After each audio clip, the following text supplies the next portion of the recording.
Assalamualaikum warahmatullahi wabarakatuh. Selamat berjumpa kembali pemirsa dalam program Umat Bertanya, Ustadz Yun Menjawab. Alhamdulillah pada episode kali ini kita semakin banyak mendapatkan pertanyaan dari pemirsa. Untuk itu kalau Anda ada pertanyaan silahkan mengirimkan pertanyaan Anda melalui nomor WA yang ada di bawah ini. Sebut nama, alamat dan juga pertanyaan Anda tentunya. Dan pertanyaan Anda insya Allah akan disampaikan dan dikonsultasikan kepada beliau narasumber kita, Profesor Dr. Haji Yunahar Ilyas, LCM AG, yang akrab disapa dengan Ustadz Yun. Kita sapa dulu. Assalamualaikum Ustadz. Waalaikumsalam warahmatullahi wabarakatuh. Kabar hari ini Ustadz? Alhamdulillah. Alhamdulillah baik Ustadz. Semoga sehat selalu Ustadz ya. Amin. Ini Ustadz ada pertanyaan dari Mas Yanwar di Tangerang. Ini tentang sholat taubat ya. Pertanyaannya adalah Assalamualaikum warahmatullahi wabarakatuh Pak Ustadz. Saya mau nanya bagaimana cara melakukan sholat taubat dan waktu pelaksanaannya kapan? Sebelumnya saya ucapkan syukran ya Ustadz. Assalamualaikum. Silakan Ustadz. Waalaikumsalam warahmatullahi wabarakatuh. Ya, jadi memang ada riwayat dari Ali bin Abi Thalib radhiyallahu an. Dia mengatakan dia mendengar dari Abu Bakar As-Siddiq radhiyallahu anhu. Dan Ali mengatakan, saya kalau ada orang yang mengaku dengar dari Nabi, saya minta dia sumpah tidak berbohong. Gitu. Nah, kalau Abu Bakar tentu dia percaya. Ya. Nah, Abu Bakar mengatakan Rasulullah mendengar Rasulullah SAW bersabda, "Ma min rajulin yudnibu dzamban summa yaqumu fayatatahharu summa yusalli summa yastaghfirullah illa ghafara lahu." Hadis riwayat Ahmad, Abu Daud dan Tirmidzi dan disahihkan oleh Al-Albani. Artinya tidak ada seseorang yang berbuat dosa kemudian dia berdiri, kemudian pergi berwudu, kemudian salat 2 rakaat, lalu istighfar. Allah akan mengampuni dosanya. Nah, berdasarkan hadis ini muncullah istilah salat taubat. Nah, ini kemudian istilah saja, itu diistilahkan saja. Jadi kalau seseorang itu berbuat dosa, kemudian dia sadar, nah dia bisa melakukan itu. Dia bisa pergi ambil wudu. Dalam riwayat lain dikatakan fayuhsinu al-wudu, duduk dengan sebaik-baiknya. Kemudian dia sholat, dan salat 2 rakaat, lalu dia memohon ampun kepada Allah SWT. Nah, itu akan diampuni oleh Allah. Itu yang kemudian disebut orang sebagai salat taubat. Ya, jadi istilahnya datang kemudian. Iya, datang kemudian. Kapan dilaksanakan? Ya, kapan saja. Pagi boleh, siang boleh, sore boleh, malam boleh. Bahkan kata ulama di waktu-waktu terlarang juga boleh. Misalkan habis asar kan tidak ada sholat lagi. Kalau dia sholat taubat boleh. Tapi tentu yang lebih penting itu adalah diawali dengan taubat itu. Jadi dia taubat kepada Allah karena sudah terlanjur berbuat dosa. Nah, taubat itu baru bisa diterima oleh Allah kalau memenuhi 5 hal. 5 syarat. 5 syarat. Atau 5 proses. 5 proses. Taubat yang kemudian disebut dengan taubatan nasuha. 1. Al-i'tirafu bidzam. Dia mengaku salah. Mengaku salah. Jadi orang kalau tidak mengaku salah tidak mungkin suruh bertaubat. Iya. Kayak di pengadilan. Saya tidak bersalah. Saya korban politik. Nggak mungkin dia bertaubat. Jadi orang yang bertaubat itu nomor 1 dia ngaku salah. Jadi kalau misalnya orang sholat taubat saja tapi dia tidak merasa tidak bisa harus atas syarat itu kan ritualnya saja biar istighfarnya lebih mantap dia sholat, tapi yang paling penting itu dia taubat itu. 1 al-i'tirafu bidzam. Nah, Kemudian yang kedua, harus ada penyesalan. An-nadamah. An-nadamah. Menyesal telah melakukan dosa.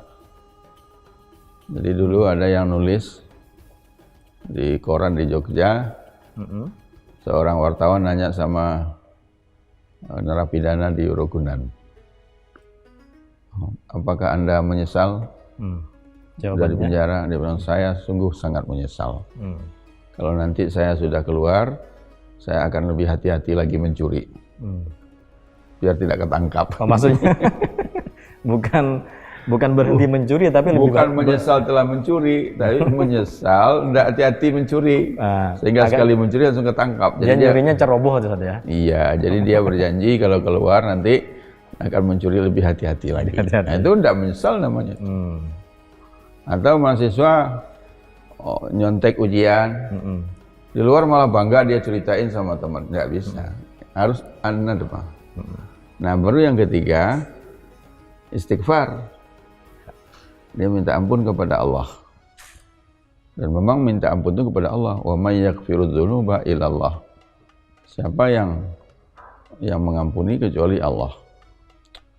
Bahkan Nabi Muhammad SAW dalam satu riwayat itu, secara rutin tiap hari tidak kurang istighfarnya 70 kali. 70 kali. Padahal Nabi kan orang suci begitu ya. Nah, apalagi kita.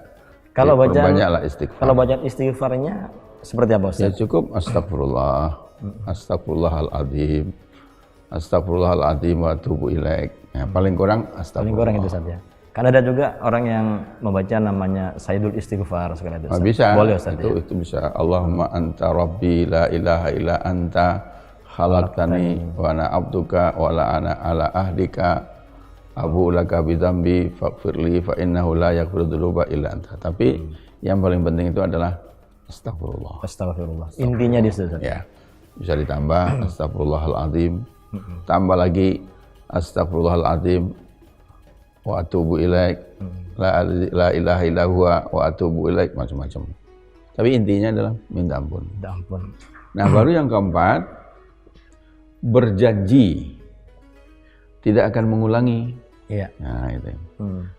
Jadi al-wa'du alla ya'uda, dia berjanji tidak akan mengulangi. Nah, kalau kemudian taubat tuh ulang lagi, ya itu namanya taubat sambal itu. Kapok sambal. Kapok sambal. Ya. Harus berjanji. Nah, berjanji tidak akan mengulangi. Tapi mungkin Ustadz, ada orang yang sebenarnya dia mengakui kalau dia berbuat dosa, tetapi dia masih belum punya tekad bahwa dia tidak akan mengulangi lagi. Tapi ya saya daripada berdosa banyak, saya istighfar, saya sholat taubat. Enggak, itu tidak termasuk nasuha. Tidak masuk nasuha. Nasuha. Kalau nasuha harus berjanji. Misalkan terbit aja dalam pikirannya, saya tobat. Tapi nanti kapan-kapan kalau terdesak saya enggak boleh. Enggak boleh. Enggak boleh. Harus betul-betul berjanji tidak akan melakukan. Bahwa kemudian dia ulang lagi, kan itu kan masalah lain. Ya. Tapi tidak diniatkan. Tidak diniatkan. Tidak diniatkan. Kalau diniatkan nanti saya ulang lagi, itu namanya bukan tobat. Nah, baru yang kelima, diikuti dengan perbuatan baik, supaya perbuatan baik itu menutupi perbuatan buruknya. Ya. Nah, Al-Quran nyatakan dalam surat Al-Furqan itu, illa man taba wa amana wa amila amalan salihah fa innahu yubaddilullahu sayiatihim hasanat wa kana Allahu ghafurur rahim. Kecuali orang yang bertaubat, memperbarui kembali imannya, kemudian melakukan amal saleh. Jadi kalau dia melakukan dosa, dia bertobat, diikuti dengan amal saleh, baru yubaddilullahu sayiatihim hasanat. Keburukan-keburukan itu diganti oleh Allah dengan kebaikan. Atau dalam hadis Nabi dikatakan, wa atbi'is sayiatal hasanata tamhuha. Ikutilah perbuatan buruk yang kamu lakukan itu dengan kebaikan, supaya yang baik itu menghapus yang buruk. Tapi harus tobat dulu. Nggak boleh dilombakan. Kalau dilombakan, misalkan ini saya sholatnya bolong-bolong, dosa. Tutup Tapi dengan- saya pergi ke Masjid Haram salah satu kali 100.000 untung. Itu enggak, itu namanya main-main. Main-main. Ya, ini saya korupsi, mencuri. Di sini sedekah. Tapi saya sedekah, saya bangun masjid. Iya. Enggak bisa. Iya. Itu masuk kategori talbisul haq bil batil. Wala talbisul haqqa bil batil. Jangan kamu campur adukkan Antara yang yang hak dengan yang batil. Jadi harus dihentikan dulu yang hak. Nggak bisa dilombakan. Jadi tidak bisa bareng-bareng Ustaz ya. Nah, kalau bareng-bareng namanya lomba itu. Iya. Ya, Kalau itu 5 itu, yang penting tobat itu 5. Nah, kalau dia kemudian ingin menandai bahwa dia telah tobat, biar semakin mantap, dia pergi berwudu, salat 2 rakaat, mohon ampun kepada Allah Subhanahu Wa Taala. itu sholatnya cukup 2 rakaat saja 2 rakaat atau boleh aja. diulang-ulang Ustaz? Cukup 2 rakaat aja. 2 rakaat saja. Rakaat aja. Bahwa dia sudah Walaupun taubat itu kapan saja, habis sholat apa saja kita bisa bertaubat. bertaubat. Nah, kalau misalnya kalau berbuat dosa terhadap diri sendiri Ustaz ya, mungkin tidak sholat dan sebagainya, itu dia taubat dengan perbanyak sholat dan sebagainya kemudian setelah dia taubat. Kalau sekarang misalnya jadi penyakit luar biasa Ustaz, korupsi misalnya. Itu gimana Ustaz proses itu mulai dari pengakuan, apakah dia harus mengaku kepada hakim Jadi begitu? dosa kepada Allah cukup minta ampun kepada Allah. Iya. Kalau dosa itu menyangkut hak orang lain, yang dalam agama disebut hak adami, Hak adami. itu harus dibayarkan dulu. Jadi diambil uang orang 10 juta, Iya. terus tobat. Uangnya tidak dikembalikan, nggak bisa, harus bisa. dikembalikan. Jadi kalau pada orang, kalau kepada negara Ustaz, Ya dikembalikan kepada negara. kepada negara. Dia ngaku, Iya. kan di KPK kan juga begitu. Di pengadilan diputuskan di penjara 5 tahun dan wajib mengembalikan uang negara sekian. Nah, Iya, iya. Itu kalau kemudian sudah tertangkap Ustaz. Ya. Jadi orang belum tertangkap tapi kemudian dia taubat. Saya banyak korupsi ini misalnya begitu. Kalau dia nanti lapor ke KPK, resikonya nanti dia diproses, ditangkap kemudian Ya bisa dia kirim aja tanpa nama. tanpa nama. Oh gitu. Kirim tanpa nama. Bisa Ustaz ya itu. Ya, Kekas negara gitu ya. ya mungkin.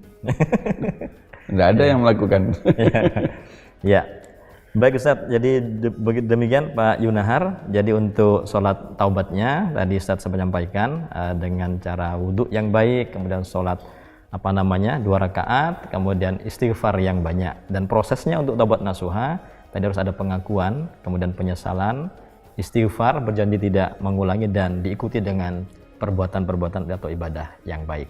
Mudah-mudahan bisa menambah wawasan bagi kita semuanya, bisa kita terapkan dalam kehidupan sehari-hari, kita bisa bertaubat agar hidup kita tentram dan kembali ke akhirat dalam keadaan yang lebih bersih begitu.